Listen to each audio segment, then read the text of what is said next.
Introducción. Uno de los temas más atractivos para estudiar la conquista española son las discusiones que en su tiempo surgieron acerca de la racionalidad de los indígenas, de sus costumbres y sus derechos. Entre los defensores más conocidos de la raza india, así llamada en el siglo XVI, se encuentra Fray Bartolomé de las Casas, cuyo pensamiento iluminó e inspiró a la aparición de los derechos humanos en los posteriores preceptos de libertad e igualdad de la Revolución Francesa. Es necesario reconocer que además otros misioneros, y como las enseñanzas de la Iglesia de que todo hombre era igual ante Dios y sería juzgado en su última venida, entonces se manifestaron visiones más liberadas e inventa el repartimiento, forma de explotación indígena y de los derechos de los pueblos originarios. Mayer 2018, p. 1166. Los europeos pensaban que los hombres civilizados vivían en civilidad, es decir, bajo un orden, unas leyes que controlaban sus deseos y pasiones y acababan de las reglas cristianas de comportamiento que los alejaban de todo aquello que se recordaba su condición animal. Una de manera de distinguir a los bárbaros fue suponer primeros eran sedentarios en comunidades, mientras los segundos eran nómadas y minómadas y vivían en tribus. García 218 p.7.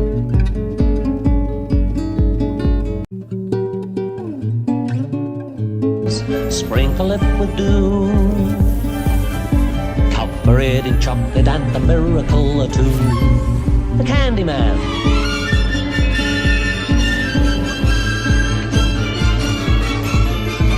Cause he mixes it with love and makes the world taste good. Cause the Candyman thinks it should.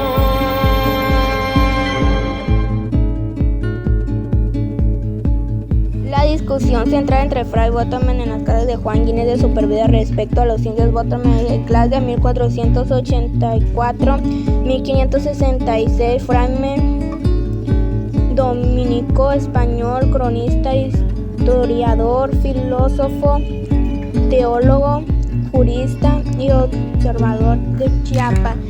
El reconocimiento como el gran defensor de los indígenas americanos. Nació en Sevilla, donde cursó estudios de latín y humanidad. En 1502 llegó a América, en las Islas Españolas. En España fue minero y económico. A mediados de 1514 tomó acciones de los conocimientos de las viviendas indígenas, criticando cómo racialmente hacían injusticia la institución de la economía.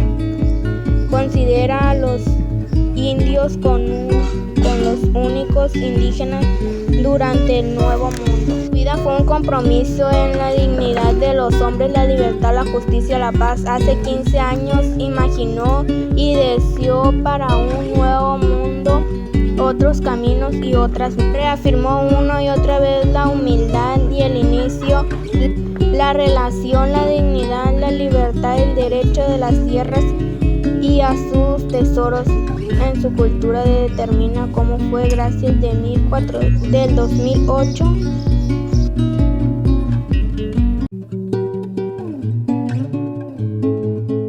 Desde la llegada de los españoles, la impresión que provocó el uso de las armas de fuego, del caballo, fines bélicos, la indumentaria, así como toda la acción desplegada por conquistadores, aterrorizaron a los indígenas.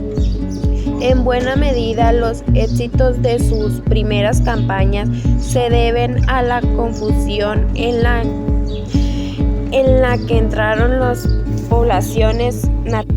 Para los indígenas americanos, lo divino y lo mundano, lo sagrado y lo profano estaban integrados a alguien que los griegos u otras sociedades de la antigüedad. Cada uno de los actos de su vida estaba impregnado de religiosidad. De este modo, en un intento por explicar lo que súbitamente ocurrió, interpretaron la presencia de los españoles como una señal sagrada. La violencia conquistadora y el casi total exterminio de sus sacerdotes dirigentes les indicó que sus dioses los habían abandonado.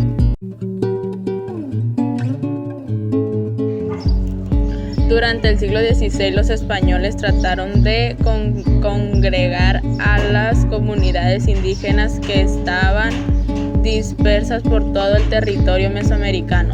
Para ello, como se ha visto antes, trazaron los pueblos que todavía podemos observar: una plaza central para el mercado, la iglesia, la alcaldía, predios para cada familia y tierras comunales.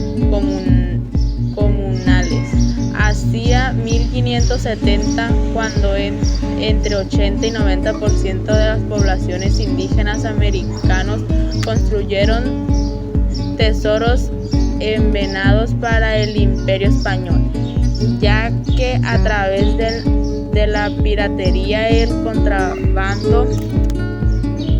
contrabando o la fuga de capitales terminaron en la arca de otras potencias europeas. María Albert, 2008. 205.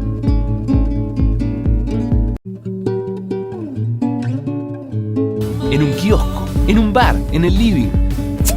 Viajando, charlando, jugando, compartiendo. Solo, con amigos, con tu novia, con tu novio. En cada esquina, a cada momento, siempre lista para vos.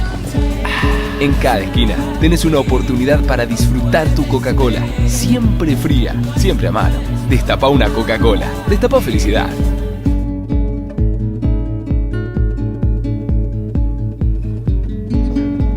Reflexión sobre los impactos económicos y políticos que generó el periodo, así como las implicaciones en el presente. Se analiza la relevancia de profundizar en la investigación histórica de México en el siglo XX desde una perspectiva de historia económica, pues a inicios del siglo XXI estamos en condiciones de empezar un balance desapasionado de las luces y sombras del desarrollo económico mexicano y así lograr una comprensión de las tendencias generadas de la economía en largo plazo. Asimismo, se surgieron algunas hipótesis de interpretación y un breve estado de la cuestión. El autor enfatiza económica reciente, que es paradójicamente la menos estudiada. México es un país caracterizado por una gran población en situaciones de pobreza.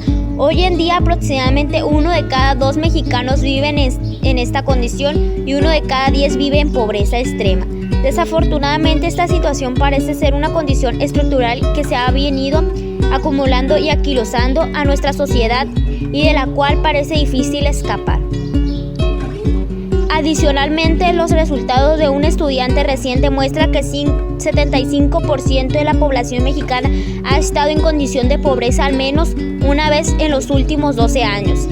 Esto es indicativo de la enorme persistencia de la pobreza y de la vulnerabilidad que enfrenta una gran mayoría de la población.